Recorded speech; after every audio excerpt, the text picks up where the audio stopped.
Students, second year biology के lecture में आपको वेलकम करते हैं। और चैप्टर नंबर 18 आपको पता है हम स्टार्ट किया है, और अभी हमने चैप्टर नंबर 18 का सिर्फ पहला टॉपिक डिस्कस किया था। एक इंट्रोडक्शन रिप्रोडक्शन का, फिर रिप्रोडक्शन इन प्लांट्स में से लाइफ साइकिल ऑफ ब्रायोफाइट। आप देख रहे हैं कि जो सेकंड स्केच आपकी बुक में बना हुआ है वो बना हुआ है लाइफ साइकिल ऑफ जिम्नोस्पर्म का, स्पर्मेटोफाइट में से। और तीसरे नंबर पर जो नेक्स्ट पेज पे बना हुआ है वो है life cycle of angiosperm, flowering plant. तो डियर स्टूडेंट, अभी हम लाइफ साइकिल ऑफ एंजियोस्पर्म से स्टार्ट करते हैं। हमारे जो मोस्टली क्वेश्चंस हैं वो इसके अंदर कवर अप हो जाएंगे, जिम्नोस्पर्म के भी। और साथ जो आगे 3 टॉपिक्स आ रहे हैं वो आप देख सकते हैं, उसमें पार्थिनोकार्पी का टॉपिक है वो भी इसमें डिस्कस होगा, सीड डोरमेंसी का टॉपिक भी डिस्कस होगा, फ्रूट सेट और फ्रूट ग्रोथ का टॉपिक भी इसके साथ ही डिस्कस होगा। तो अभी हम स्टार्ट करते हैं लाइफ साइकिल ऑफ एंजियोस्पर्म या life cycle of flowering plant से। तो डियर स्टूडेंट, एक ऐसा पौधा जिसमें आप देखते हैं रूट है, स्टेम है, लीफ है, और जब वो पौधा बड़ा हो गया तो उसके ऊपर फ्लावर्स आ गए। तो ये प्लांट बिलोंग करता है स्पोरोफाइट जनरेशन से। अब जब हमने कह दिया कि ये प्लांट बिलोंग करता है जिसमें रूट है, स्टेम है, लीफ है, वो बड़ा हुआ, उसके ऊपर फ्लावर आ गए, ये बिलोंग करता है स्पोरोफाइट से। तो जितने स्पोरोफाइट के कैरेक्टरिस्टिक थे, अंडरस्टूड है कि वो इसके अंदर इंक्लूड हो गए। यानी ये डिप्लॉयड भी होगा, ये मियोसिस से स्पोर्स भी पैदा करेगा, और ये स्टार्ट जाइगोट से होगा, एम्ब्रियो से स्टार्ट होगा, जाइगोट एम्ब्रियो से। तो हमें बाकी रूट स्टेम लीफ की तो ज़रूरत नहीं है क्योंकि वो सेक्शुअल रिप्रोडक्शन में इन्वॉल्व नहीं होते। फ्लावर का जो सेक्शुअली रिप्रोड्यूसिंग पार्ट होता है वो होता है इसका flower. Dear students, flowering plant के लाइफ साइकिल में जब हम फ्लावर बनाने जा रहे हैं तो इससे अंडरस्टूड बात है कि ये स्पोरोफाइट प्लांट है। अब इसमें फ्लावर के पार्ट्स की हम बात करें तो फ्लावर की स्टॉक है, डंडी है, फ्लावर का ब्रॉडर पार्ट है जिसको हम बोलते हैं थैलेमस, और इसमें सेपल्स हैं, पेटल्स हैं, फिर इसके बाद इसमें स्टेमन्स हैं और कार्पल्स हैं। ये फ्लावर है।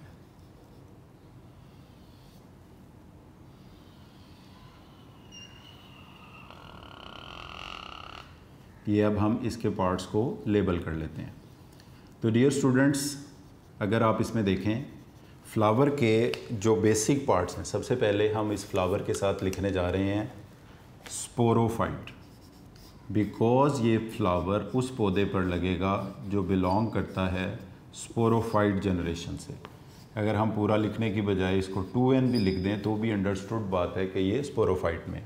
अब इसकी इस स्टॉक को कहा जाएगा पेडिसल, इसके इस ऊपर वाले ब्रॉड हिस्से को कहा जाएगा थैलेमस, थैलेमस के ऊपर ये जो ग्रीन कलर की पत्तियां हैं इनको कहा जाता है सेपल्स, और ये हमें पता है कि सेपल्स मिलकर बनाती हैं कैलेक्स। अब उसको यहाँ लिखने की ज़रूरत नहीं। ये जो इसका ग्रीन वाला पार्ट है ये इसका कलरफुल पार्ट होता है, इनको कहा जाता है पेटल्स। अब ये फ्लावर के नॉन इसेंशियल पार्ट थे, मगर जो इसके रिप्रोडक्टिव पार्ट स्टार्ट होंगे वो स्टार्ट होंगे यहाँ से। इस शाख को कहा जाता है फिलामेंट, और इसके ऊपर इस चौड़े हिस्से को, थिक पार्ट को कहा जाता है एंथर। स्टेमन और एंथर, फिलामेंट और एंथर मिलकर बनाते हैं स्टेमन। तो डियर स्टूडेंट्स, ये याद रख लें कि ये जो स्टेमन है, स्टेमन ये फ्लावर का मेल पार्ट है, और इसको एक और नाम भी दिया जाता है क्योंकि अभी हम आगे चल के देखेंगे कि इसके ऊपर माइक्रोस्पोर्स बनेंगे। तो स्टेमन को बेसिकली कहा जाता है माइक्रोस्पोरोफिल, ये असल में माइक्रोस्पोरोफिल है। उसके बाद जो फ्लावर का फीमेल पार्ट है, इसको रेस कर देते हैं इसकी क्योंकि हमें ज़रूरत नहीं है। इसके 3 पार्ट्स हैं, stigma, style, ovary. Stigma, style and ovary. अब इस ओवरी के अंदर मौजूद है ओव्यूल। ओव्यूल का अदर नेम होता है मेगा स्पोरेंजियम, और ये स्टिग्मा स्टाइल ओवरी मिलकर कहलाते हैं कार्पल, और कार्पल को कहा जाता है मेगा स्पोरोफिल। तो डियर स्टूडेंट्स, ये फ्लावर प्लांट्स का एक रिप्रोडक्टिव पार्ट है, उसके स्ट्रक्चर्स मैंने आपके सामने ड्रॉ किए। यहाँ पर एक बात याद रख लें कि एंजियोस्पर्म प्लांट जो फ्लावरिंग प्लांट्स है, इसमें फ्लावर कब प्रोड्यूस होते हैं। जैसे एक शूट होती है, शूट को अगर हम दरख्त पे लगी हुई शाख को डिफ़ाइन करें टेक्निकली तो हम कहते हैं part of the plant which bear, या stem, part of the stem which bear leaves, stem का वो हिस्सा जिसके ऊपर पत्ते लगे हुए हों उसको शूट कहते हैं। तो ये जो फ्लावर आपके सामने बना है ये भी एक शूट है, मगर ये आम शूट की तरह नहीं है जिस पे हमें ग्रीन कलर के पत्ते लगे हुए नज़र आते हैं। Flower is a modified shoot which is involve in sexual reproduction. ये किस लिए मॉडिफाई हुई है? सेक्शुअल रिप्रोडक्शन में। तो इस पर जो लगे हुए पत्ते हैं उनको हम नाम देंगे फ्लोरल लीव्स का।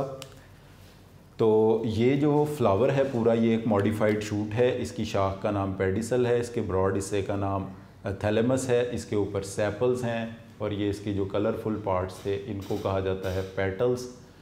फिर ये इसके 4 बल्स हैं, सेपल्स, पेटल्स, स्टेमन और कार्पल्स। इसमें से जिस तरह स्टेमन इसका फीमेल पार्ट है तो स्टेमन इसका मेल पार्ट है तो कार्पल इसका फीमेल पार्ट है।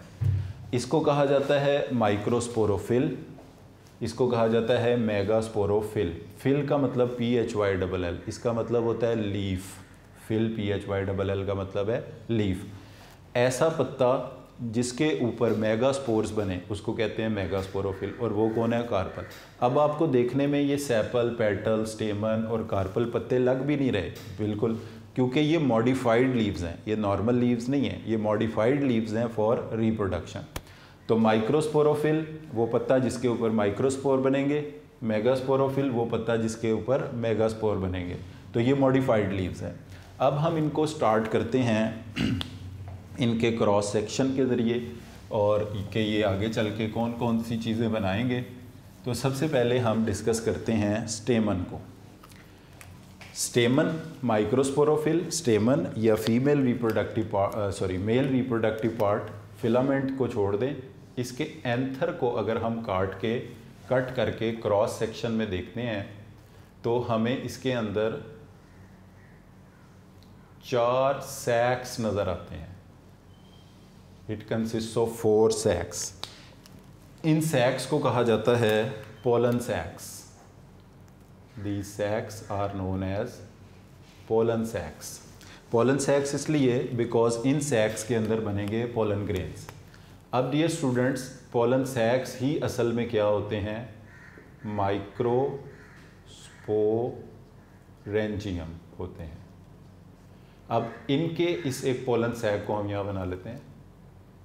इसमें ये जो सेल पाया जाएगा इसको कहा जाएगा microspore mother cell, which is a 2-end diploid cell. अब डियर स्टूडेंट, जब इस माइक्रोस्पोर मदर सेल में रिडक्शन डिवीजन होगी, रिडक्शन डिवीजन मीन मियोसिस का अमल होगा, तो इससे 4 सेल्स पैदा होंगे। इन सेल्स को कहा जाएगा माइक्रोस्पोर्स, और ये माइक्रोस्पोर्स होंगे 1n हैप्लॉइड। अब आपको ये बात समझ आएगी कि ये जो स्टेमन है हमने इसे माइक्रोस्पोरोफिल क्यों कहा है। इसके ये वाली जो स्टॉक है इसका नाम है फिलामेंट, इस स्वेलन पोर्शन का नाम है एंथर। एंथर को हमने काट के देखा तो इसमें हमें 4 अदद पोलन सैक्स नज़र आए, जिनको आप माइक्रोस्पोरेंजिया भी कह सकते हैं। स्पोरेंजियम सिंगुलर होता है, स्पोरेंजिया प्लूरल होता है। जब हमने इसको कट करके देखा तो इसके अंदर हमें माइक्रोस्पोर मदर सेल नज़र आए, बहुत सारे होंगे, हमने एक ड्रॉ किया। जो चेंजेस एक के अंदर आएंगे वही सब के अंदर आएंगे। इसमें मियोसिस हुई और इनसे 4 हैप्लॉइड सेल्स बने जिन्हें हमने माइक्रोस्पोर्स का नाम दिया।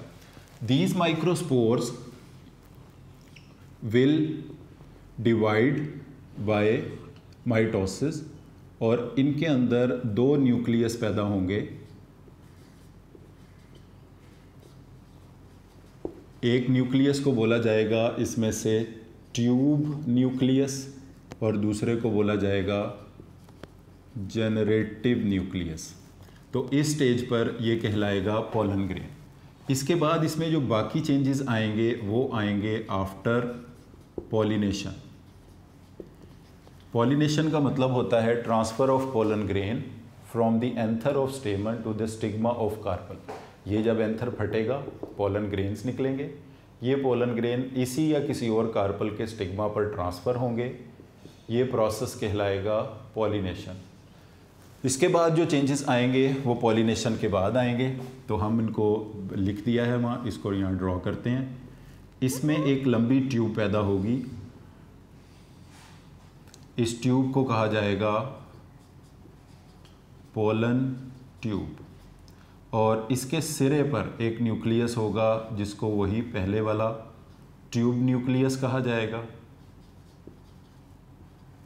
और इसके पीछे जनरेटिव न्यूक्लियस डिवाइड करके 2 अदद बना देगा स्पर्म या स्पर्म न्यूक्लियाई।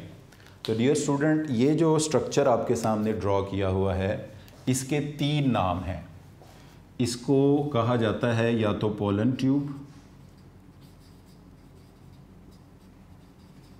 या इसको कहा जाता है मेल गेमिटोफाइट, या इसको कहा जाता है माइक्रो गेमिटोफाइट। एक ही बात है। अब क्यों कहते हैं पोलन ट्यूब? इसलिए क्योंकि ये पोलन ट्यूब के अंदर स्पर्म मौजूद हैं, ये मेल गेमीट्स हैं, मेल गेमिटोफाइट। ये माइक्रोस्पोर से बना है, ये सारा स्ट्रक्चर इस माइक्रोस्पोर से बना है, इसलिए इसे माइक्रो गेमिटोफाइट भी कहते हैं। तो डियर स्टूडेंट, ये हमने देखा कि किस तरह से एक जो माइक्रोस्पोरोफिल था, स्टेमन था, उसके एंथर के अंदर पोलन सैक्स के अंदर microspore mother cells, microspore mother cells की मियोसिस के ज़रिए माइक्रोस्पोर्स। डियर स्टूडेंट्स, अब हम फीमेल रिप्रोडक्टिव पार्ट की बात करते हैं। तो इसमें से सिर्फ हमें जिस पार्ट को यहाँ ड्रॉ करने की ज़रूरत है वो है इनका बेसल ब्रॉडर पोर्शन, जिसे कहा जाता है ओवरीज। डियर स्टूडेंट्स, ये इनकी ओवरीज हैं। स्टिग्मा, स्टाइल और बेसल ब्रॉडर पोर्शन को ओवरी कहते हैं, और ओवरी में ये मौजूद है ओव्यूल। ओव्यूल में ये एक छोटा सा सुराख भी है। अब इनके नाम लिख लेते हैं। It will be called as ovary and it will be called as ovule. Ovule basically होता है मेगा स्पोरेंजियम, मगर इसके ऊपर ये कुछ प्रोटेक्टिव लेयर्स हैं। इन प्रोटेक्टिव लेयर्स को कहा जाता है इंटीग्यूमेंट्स, और इसके अंदर ये जो सेल मौजूद है इसको कहा जाएगा मेगा स्पोर मदर सेल। जिस तरह माइक्रोस्पोरेंजिया के अंदर सारी माइक्रो की टर्म यूज़ की गई हैं, यहाँ पे सबके साथ मेगा की टर्म्स यूज़ की जाएंगी। तो डियर स्टूडेंट, ये जो लार्जर पार्ट है ये ओवरी है। ओवरी के अंदर ओव्यूल है। ओव्यूल की जो प्रोटेक्टिव लेयर्स हैं इन्हें इंटीग्यूमेंट्स कहते हैं। इसमें जो सुराख है इसको माइक्रोपाइल कहते हैं, और ओव्यूल का ही दूसरा नाम मेगास्पोरेंजियम है। अब डियर स्टूडेंट, हम ये देखते हैं, अब आगे हमें ओवरी बनाने की ज़रूरत नहीं है, सिर्फ ओव्यूल को बनाएंगे। मेगास्पोर मदर सेल भी उसी तरह मियोसिस से डिवाइड करेगा जैसे माइक्रोस्पोर मदर सेल डिवाइड हुआ, या रिडक्शन डिवीजन, और इसके नतीजे में भी 4 सेल बनेंगे। मगर उन चारों सेल में से बचेगा एक। बाकी ये जो 3 सेल्स हैं इनको हम डॉटेड लाइन में बना रहे हैं। ये डॉटेड लाइन में बनाने का मतलब ये है कि ये सेल्स बनेंगे ज़रूर, मगर ये डिजेनरेट हो जाएंगे, ख़त्म हो जाएंगे। तो जो सेल बचेगा इसको कहा जाएगा फंक्शनल मेगा स्पोर। ये 1n होगा हैप्लॉइड। अब इसमें होगी 3 बार माइटोसिस। जब ये 3 बार माइटोसिस करेगा तो ये पैदा करेगा 8 सेल्स, जिसमें से 3 एक पोल पर होंगे 2 दरमियान में होंगे, 3 दूसरे पोल पर होंगे। ये जो 3 हैं इनमें से दरमियान वाला कहलाएगा एग, ओवम। इनके ये जो 2 साइडों पर सेल्स हैं इनको कहेंगे साइनर्जिड्स। इन तीनों सेल्स को कहा जाएगा एंटीपोडल सेल्स, और दरमियान वाले जो 2 हैं इनको कहा जाएगा फ्यूजन न्यूक्लियाई।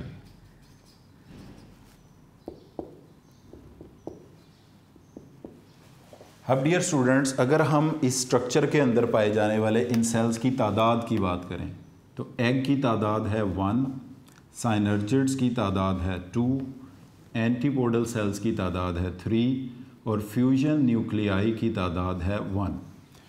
इस पूरे स्ट्रक्चर को अगर आप इसके सेल्स की बात करोगे तो it consist of 7 cells and 8 nuclei. और इस स्ट्रक्चर के भी 3 नाम हैं। इसको कहा जाता है एम्ब्रियो सैक, या इसको कहा जाता है मेगा गेमिटोफाइट, या इसको कहा जाता है फीमेल गेमिटोफाइट। अब रीज़न्स आप देख सकते हैं। एम्ब्रियो सैक इसलिए कि जब इस एग की फर्टिलाइजेशन होगी तो इसी सैक के अंदर एम्ब्रियो डेवलप होगा, इसलिए इसका नाम एम्ब्रियो सैक है। और मेगा गेमिटोफाइट इसलिए क्योंकि ये सारा किससे पैदा हुआ है, मेगास्पोर से। और फीमेल गेमिटोफाइट इसलिए क्योंकि ये एग जो है फीमेल गेमिटोफाइट है। तो यहाँ पर अब आपने एक बात याद रखनी है कि फ्लावरिंग प्लांट में जो एम्ब्रियो सैक है, अगर आपसे पूछा जाए कि इसमें न्यूक्लियाई कितने हैं तो आपने कहना है 8, सेल पूछे जाएं कितने तो आपने कहना है 7। उसकी वजह ये है कि ये जो दरमियान वाले सेल्स हैं ये सेल तो फ्यूज्ड हो गए हैं मगर इनके न्यूक्लियाई अभी फ्यूज्ड नहीं हुए। तो जब इनके न्यूक्लियाई काउंट करेंगे वो 2 होंगे, सेल काउंट करेंगे 1 होंगे। तो embryo sac consist of 8 nuclei and 7 cell. अच्छा, अब इसके बाद ये हमने यहाँ पर 2 चीज़ें पढ़ ली हैं कि किस तरह मेल गेमिटोफाइट बना, किस तरह फीमेल गेमिटोफाइट बना। अब इसके बाद जो बाकी चेंजेस हैं वो आते हैं आफ्टर फर्टिलाइजेशन, आफ्टर पॉलिनेशन। तो वो इसमें बहुत सिंपल सी चीज़ें हैं कि अगर हम अब इसको पूरा स्ट्रक्चर को बनाएं तो यहाँ पर आप देख सकते हैं कि ये होगा इसका स्टिग्मा, स्टिग्मा के बाद स्टाइल, स्टाइल के बाद बेसल ब्रॉडर पार्ट जिसको कहा जाता है ovary. Stigma, style and ovary. और ओव्यूल के अंदर, ओवरी के अंदर ये मौजूद है ओव्यूल, ये इसकी प्रोटेक्टिव लेयर्स जिनको इंटीगुमेंट्स कहा जाता है, और ये इसका माइक्रोपाइल, और ये इसके अंदर antipodal cells, fusion nuclei, egg और साइनर्जिड्स, वो जो चीज़ें हमने वहाँ बनाई। जब ये पोलन ग्रेन आकर गिरेगा यहाँ पर स्टिग्मा पर तो इससे डेवलप होगी pollen tube. This pollen tube will move through the stigma, style and ovary. और रिमेंबर कि यहाँ पर उसमें 2 स्पर्म थे। जब ये 2 स्पर्म 2 एग के 2 फीमेल सेल्स के साथ मिलेंगे तो यहाँ पर एक फिनोमेना होगा, इसको कहा जाएगा डबल फर्टिलाइजेशन। डबल फर्टिलाइजेशन में याद रख लें, एक तो मिलता है एग प्लस स्पर्म, दूसरा इसमें होता है स्पर्म प्लस फ्यूजन न्यूक्लियाई। अब इन दोनों के नतीजे में आप यहाँ देख सकते हैं कि 2 स्पर्म 2 फीमेल सेल्स के साथ मिले हैं, ये प्रोसेस कहलाएगा डबल फर्टिलाइजेशन। स्पर्म और एग फर्टिलाइजेशन के नतीजे में बना देंगे जाइगोट, और फ्यूजन न्यूक्लियाई और स्पर्म की फ्यूजन के नतीजे में बनेगा एंडोस्पर्म, जिसमें खुराक जमा होगी सीड के नया प्लांट बनाने के लिए, जर्मिनेशन के लिए। तो आफ्टर फर्टिलाइजेशन डियर स्टूडेंट, ये जो ओवरी है ये बन जाएगी फल और ओव्यूल चेंज हो जाएगा सीड के अंदर। तो इस तरह आप इसमें देख सकते हैं कि एक फ्लावरिंग प्लांट किस तरह से अपने लाइफ साइकिल के दौरान फ्लावर के ज़रिए मेल गेमिटोफाइट फीमेल गेमिटोफाइट पैदा करता है। इसी चीज़ को डियर स्टूडेंट अगर आप बुक के जो हमारी बुक में इसका टेबल दिया हुआ है, इसको आप स्टार्ट करें फ्लावर से। तो फ्लावर से जब आप इसको स्टार्ट करेंगे तो आप इसमें देख सकते हैं कि ये जो पूरा फ्लावर है इसके नीचे एक वर्ड यूज़ किया गया है बाइसेक्सुअल, हर्माफ्रोडाइट। ऐसा स्ट्रक्चर जिसमें मेल फीमेल रिप्रोडक्टिव पार्ट एक ही ऑर्गेनिज्म में हो, इसको कहते हैं हर्माफ्रोडाइट या बाइसेक्सुअल। तो आपने ये देखा कि ये जो इसका कार्पल है ये इसका फीमेल पार्ट है और स्टेमन इसका मेल पार्ट है। अब फ्लावर से आगे अगर हम कंटिन्यू करें पहले स्टेमन्स की तरफ, तो ये हमारे पास स्टेमन आ गया। स्टेमन का मैंने आपको बताया अदर नेम क्या होता है, माइक्रोस्पोरोफिल, और उसकी वजह यह है क्योंकि इसके अंदर माइक्रोस्पोर्स बनते हैं। ये ज़रा अब आप बुक के साथ फॉलो करें मेरी बात को। अच्छा, इस माइक्रोस्पोरोफिल या स्टेमन को जब हमने फॉलो किया तो इसके इस एंथर के अंदर मौजूद थे पोलन सैक्स। पोलन सैक्स को और क्या कहा जाता है, माइक्रोस्पोरेंजिया। और इन माइक्रोस्पोरेंजिया के अंदर कौन से सेल्स हैं, माइक्रोस्पोर मदर सेल। अब बुक में ये पोलन सैक का वर्ड नहीं है तो कोई बात नहीं, इसमें माइक्रोस्पोरोफिल स्टेमन एक ही बात है, एंथर और एंथर के अंदर ये पोलन सैक्स या माइक्रोस्पोरेंजिया एक ही बात है, इसके अंदर माइक्रोस्पोर मदर सेल। आगे देखें इसमें क्या लिखा है, मियोसिस हुई और मियोसिस से क्या पैदा हुए, माइक्रोस्पोर्स। माइक्रोस्पोर्स किस में चेंज हो गए, पोलन ग्रेन्स के अंदर, जिसमें दो न्यूक्लियाई हैं, एक है ट्यूब न्यूक्लियस और दूसरा है जनरेटिव न्यूक्लियस। उसके बाद जो चेंजेस आएंगे वो आफ्टर पॉलिनेशन आएंगे। वो चेंजेस ये आए कि जो ये देखें लिखा है वेस्टिजियल मेल प्रोथैलस। प्रोथैलस इसलिए कहा गया क्योंकि इसमें प्लांट तो है ये मगर इसमें रूट स्टेम लीफ नहीं है। तो हैप्लॉइड गेमिटोफाइट, दो मेल गेमिटिक न्यूक्लियाई इसके अंदर मौजूद हैं। ये दो स्पर्म यानी कि इसके अंदर स्पर्म न्यूक्लियाई मौजूद हैं जो कि मेल गेमिट्स का काम कर रहे हैं। अब फ्लावर पे वापस आ जाएं तो फ्लावर से अगर आप इस बात को फॉलो करेंगे कि ये वाला जो पार्ट है स्टिग्मा स्टाइल ओवरी वाला जिसे कार्पल कहते हैं, इसके नीचे ही साथ ही लिखा हुआ है मेगास्पोरोफिल। तो हमने यही बात की थी कि कार्पल को मेगास्पोरोफिल कहते हैं। इस कार्पल के अंदर ये मौजूद है ओव्यूल और ओव्यूल को हम मेगास्पोरेंजियम कहते हैं। इसके अंदर ये हमने पढ़ा कि कौन से सेल मौजूद हैं, मेगास्पोर मदर सेल, और इनमें मियोसिस हुई। मियोसिस होने के बाद आगे लिखा हुआ है मेगास्पोर और डायरेक्ट लिख दिया है कि फिर उसमें ये 3 बार माइटोसिस के नतीजे में एम्ब्रियो सैक बनेगा। अब नीचे पॉलिनेशन के बाद वाले पैराग्राफ में देखें तो फीमेल प्रोथैलस और वेस्टिजियल वो होते हैं जो सेल्स आगे यूज़ नहीं होते। इसके 3 नाम हैं, मैंने आपको बताया कि इसको एम्ब्रियो सैक कहते हैं, इसको फीमेल गेमिटोफाइट कहते हैं और मेगा गेमिटोफाइट भी कहते हैं। इसमें 7 सेल और 8 न्यूक्लियाई हैं। अब इसमें देखें, एक एग सेल है, एग न्यूक्लियस है, 3 एंटीपोडल हैं, 2 साइनर्जिड्स हैं और 2 पोलर न्यूक्लियाई हैं। अगर आप इन न्यूक्लियाई को काउंट करेंगे तो ये बनेंगे 8, इन सेल्स को काउंट करेंगे तो ये बनेंगे 7। मगर आगे जो 2 सेल फ्यूज्ड हो गए वो कौन से हैं, एक एग और दूसरा जो पोलर न्यूक्लियाई थे 2 स्पर्म के साथ। एक स्पर्म एग के साथ मिलके ये बताया आपको जाइगोट बन जाएगा और एक sperm fusion nuclei polar nuclei के साथ मिलके ट्रिप्लॉइड 3n, ये जो एंडोस्पर्म होता है ये 3n होता है, ट्रिप्लॉइड का मतलब होता है 3n, ये बन गया। अब इसमें से इसके ज़रिए एंडोस्पर्म बना जो 3n था और जाइगोट एम्ब्रियो में चेंज हो गया। तो फर्टिलाइजेशन के बाद हम जो ओव्यूल है उसको सीड कहते हैं और ओवरी को हम फ्रूट का नाम देते हैं। तो ये पूरा लाइफ साइकिल आप देख सकते हैं। चाहे आपको आसानी लगे तो ऐसे ड्रॉ कर लें जैसे बुक में ड्रॉ किया हुआ है, आपको आसानी लगे तो वैसे ड्रॉ कर लें, मगर आपको ये चीज़ें पता होनी चाहिए कि कौन सा स्ट्रक्चर किसके अंदर मॉडिफाई हुआ है।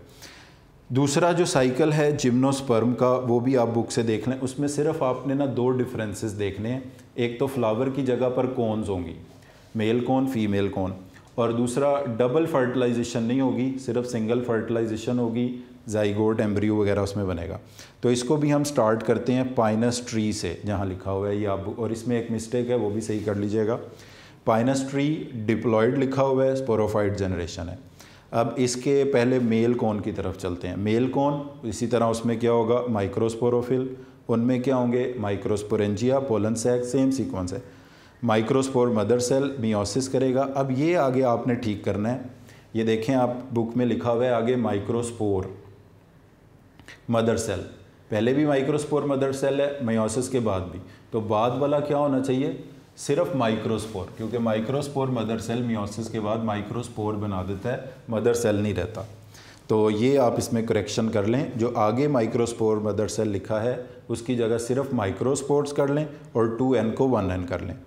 अब इसी तरह वापस आ जाएं पाइनस ट्री के ऊपर फीमेल कोन पर।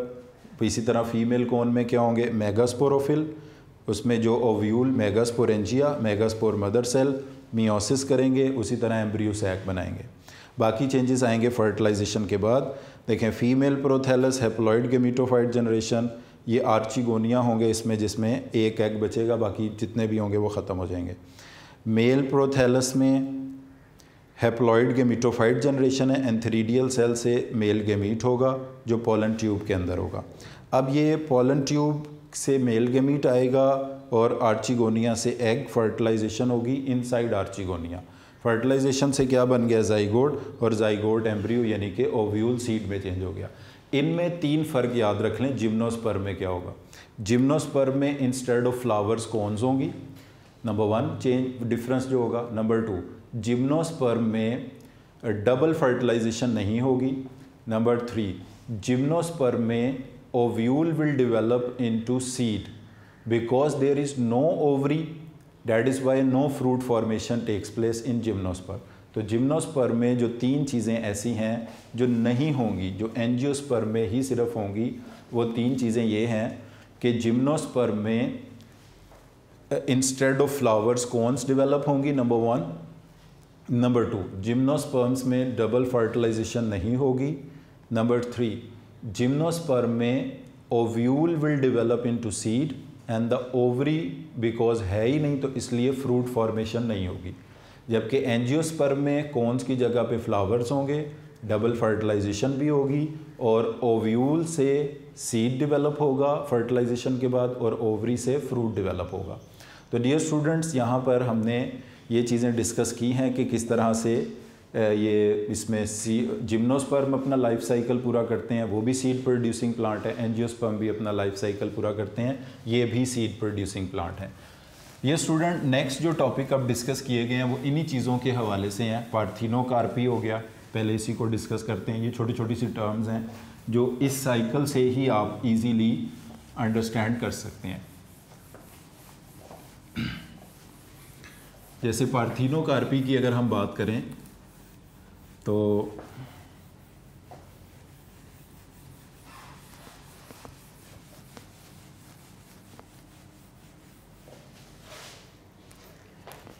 पार्थिनोकार्पी का डियर स्टूडेंट्स मतलब होता है formation of fruit, formation of fruit from ovary without fertilisation. अगर बग़ैर फर्टिलाइजेशन के ओवरी से फल बन जाता है, फ्रूट बन जाता है, तो ये प्रोसेस कहलाएगा पार्थिनोकार्पी। इस केस में क्या होगा, ovary will develop into fruit without fertilisation but ovule will develop into no seed formation. इनके अंदर कोई सीड फॉर्मेशन नहीं होगी और ऐसा होता इस वजह से है because of the imbalance of auxin hormone. अगर किसी वजह से ऑक्सिन हार्मोन का लेवल बढ़ जाता है तो ये जो हम अभी तस्वीर भी बना रहे थे, स्टिग्मा स्टाइल ओवरी, इसमें ओव्यूल, ये ओवरी जो है और ये ओव्यूल जो है, ओवरी से बनता है फ्रूट नॉर्मली और ओव्यूल से बनता है सीड। इस केस में क्या होगा कि सीड फॉर्मेशन नहीं होगी, फ्रूट फॉर्मेशन होगी। तो ऐसे जो फल होंगे वो सीडलेस फ्रूट होंगे, उन्हें पार्थिनोकार्पिक फ्रूट्स कहा जाएगा। और इसकी एग्जांपल में आप ले सकते हैं ग्रेप्स, बनानास, और आर्टिफिशियली भी कुछ जो पेपर्स होती हैं जैसे मिर्चें होती हैं या कोई टोमेटोज़ होते हैं, उनके अंदर इस चीज़ को इंट्रोड्यूस कराया जाता है पार्थिनोकार्पी को ऑक्सिन हार्मोन को अप्लाई करके कि वो बग़ैर फर्टिलाइजेशन के डेवलप हो जाएं फ्रूट के अंदर और उनमें सीड डेवलप ना हो। इसके बाद डियर स्टूडेंट एक टॉपिक यहाँ पे दिया गया है सीड डोरमेंसी का। तो सीड डोरमेंसी का मतलब ये होता है कि सीड का फॉर्मेशन के बाद इनएक्टिव हो जाना और जब तक उसको प्रॉपर एनवायरमेंटल कंडीशंस नहीं मिलती उसका इनएक्टिव रहना, डोरमेंट रहना, ग्रोथ को वहीं पर सप्रेस कर देना। और इसका फ़ायदा ये है कि जब किसी भी प्लांट से सीड निकलते हैं तो वो सीड दूर दराज इलाकों में डिस्पर्स हो जाते हैं। अब हर सीड को सूटेबल कंडीशन नहीं मिलती, सूटेबल कंडीशन में टेम्परेचर भी आता है, पानी भी आता है, तो ये इसेंशियल है फॉर द सर्वाइवल कि जब तक सूटेबल क्यूज़ नहीं आते वो जो सीड है वो डोरमेंट रहे, इनएक्टिव रहे, और जब उसको प्रॉपर कंडीशन मिलें तो वो अपनी ग्रोथ को उधर से ही स्टार्ट कर दे। तो एक ये टर्म है सीड डोरमेंसी और इसके ऑपोजिट टर्म है सीड जर्मिनेशन। जब तक ग्रोथ नहीं होगी इसको कहा जाएगा डोरमेंट है, और जब सीड से नया पौधा बनना शुरू हो जाएगा इसको कहा जाएगा कि जर्मिनेशन स्टार्ट हो गई है। डियर स्टूडेंट, फ्रूट सेट के हवाले से कि फ्रूट कैसे बनना शुरू होता है, ये 3 टर्म्स हैं, ये मैं आपको बता देता हूँ। ये देखें, जब पॉलिनेशन होती है इधर पोलन ग्रेन आके गिरता है, इससे डेवलप होती है पोलन ट्यूब। पोलन ट्यूब जैसे जैसे स्टिग्मा स्टाइल से गुजरती है, पोलन ट्यूब इटसेल्फ एक हार्मोन पैदा करती है, उस हार्मोन को कहा जाता है ऑक्सिन।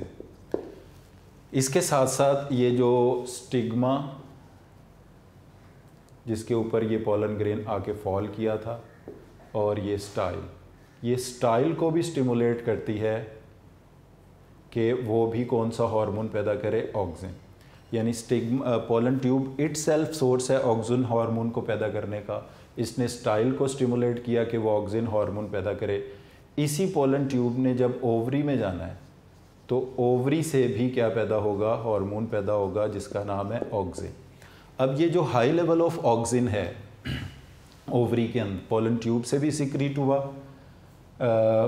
स्टाइल से भी सिक्रीट हुआ और उसके बाद ये ओवरी से भी सिक्रीट हुआ। जो हाई लेवल ऑफ ऑक्सिन है ये वजह बनेगा फ्रूट सेट की। तो फल बनने का अमल 3 मरहलों में पूरा होता है। पहले मरहले को कहते हैं फ्रूट सेट यानी रिटेंशन ऑफ ओवरी। अब यानी कि एब्सिशन डिले हो जाएगी, ये ओवरी यहाँ पर अटैच रहेगी, बाकी सारे पार्ट फ्लावर के गिर जाएंगे। तो जितनी एब्सिशन डिले होगी उतने ज़्यादा फूल दरख्त पर, पौधे पर लगे रहेंगे और फलों की पैदावार ज़्यादा होगी। उसके बाद इसमें होती है फ्रूट ग्रोथ। एक बार फर्टिलाइजेशन हो गई तो ये ओवरी के साइज़ में इनलार्ज होने को हम बोलते हैं फ्रूट ग्रोथ। और तीसरा होता है फ्रूट राइपनिंग। जो फ्रूट सेट है ये तो ऑक्सिन के कंट्रोल में है, फ्रूट ग्रोथ भी ऑक्सिन के कंट्रोल में है, और जो फ्रूट राइपनिंग है ये ईथीन हार्मोन के कंट्रोल में है। पिछले चैप्टर में भी हमने ये पढ़ा हुआ है। जो डेवलपिंग सीड्स होते हैं, ये ओव्यूल से जो सीड डेवलप हो रहा है या ओवरी, ये 3 हार्मोन्स का सोर्स होता है। ऑक्सिन का इसमें पैदा होता है, जिबरलिन और साइटोकाइनिन, ये तीनों हार्मोन्स इसके अंदर पैदा होते हैं। और डियर स्टूडेंट, जब ये ओवरी एनलार्ज हो जाती है, फॉर एग्जांपल इस तरह से ये ओवरी एनलार्ज होके चेंज हो जाती है फ्रूट में, ये फॉर एग्जांपल ओवरी जो है एनलार्ज होके फ्रूट में चेंज हो गई, तो जो ओवरी की वॉल है वो फ्रूट की वॉल बन जाती है, ovary wall become fruit wall, और फल की दीवार को कहा जाता है पेरिकार्प। और जब एक फल पक जाता है तो इसके अंदर जितनी मेटाबॉलिक और रेस्पिरेटरी एक्टिविटीज़ हैं वो रुक जाती हैं, स्टॉप हो जाती हैं, और इस कंडीशन को हम कहते हैं क्लाइमेक्टेरिक। ये टर्म शॉर्ट क्वेश्चन में पूछी जाती है। बर्स्ट का मतलब यहाँ पर लफ्ज़ का मतलब होता है stoppage of the reproductive activity in the metabolic activity in the developed seed. पूरे इस डेवलप्ड फ्रूट, फल के अंदर राइपनिंग ऑफ फ्रूट के बाद जितनी मेटाबॉलिक एक्टिविटीज़ हैं अगर वो रुक जाती हैं तो इस कंडीशन को फिर हम कहते हैं climacteric. Burst of respiratory activity in ripened fruits is known as climacteric. तो डियर स्टूडेंट, ये 2-3 चीज़ें बस इसमें आप याद रख लें। पोलन ट्यूब ऑक्सिन का ज़रिया है, स्टाइल ऑक्सिन का सोर्स है, ओवरी ऑक्सिन का सोर्स है। ये रिटेंशन ऑफ ओवरी होगी तो फ्रूट सेट, फ्रूट ओवरी बड़ी होगी तो फ्रूट ग्रोथ, और राइपनिंग ईथीन का काम है कराना। और जो डेवलपिंग सीड्स हैं ये ऑक्सिन, जिबरलिन, साइटोकाइन, इन तीनों हार्मोन्स का सोर्स होते हैं। फ्रूट बनने के बाद जो इनकी मेटाबॉलिक एक्टिविटीज़ रुक जाती हैं, इस कंडीशन को कहा जाता है क्लाइमेक्टेरिक। और ये वो टाइम होता है जब फल ने पकना होता है। It is in the control of a hormone which is known as ethene. तो डियर स्टूडेंट, आज के लेक्चर में हमने लाइफ साइकिल ऑफ जिम्नोस्पर्म को डिस्कस किया, एंजियोस्पर्म को डिस्कस किया। इसके बाद ये कुछ छोटी छोटी टर्म्स हैं जो बहुत ज़्यादा शॉर्ट क्वेश्चंस में आती हैं, जैसे parthenocarpy, development of ovary into fruit without fertilisation, auxin hormone के इम्बैलेंस से होता है, फिर सीड डोरमेंसी के जब तक सीड को प्रॉपर एनवायरमेंटल कंडीशन नहीं मिलती वो सीड डोरमेंट रहता है, और जब उसको प्रॉपर कंडीशन मिलती हैं तो उसमें जर्मिनेशन स्टार्ट होती है।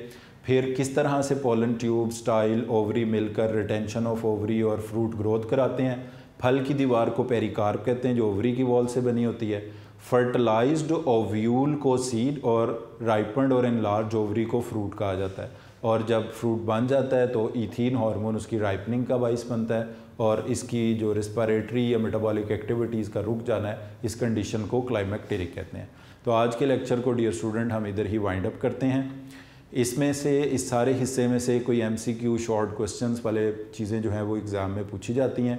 अब नेक्स्ट टॉपिक जो हम डिस्कस करेंगे वो लॉन्ग क्वेश्चन के हवाले से होगा इस चैप्टर का नेक्स्ट लेक्चर के अंदर। तो आज के लेक्चर को इधर ही कंक्लूड कर रहे हैं, ख़त्म कर रहे हैं। Thank you very much for today.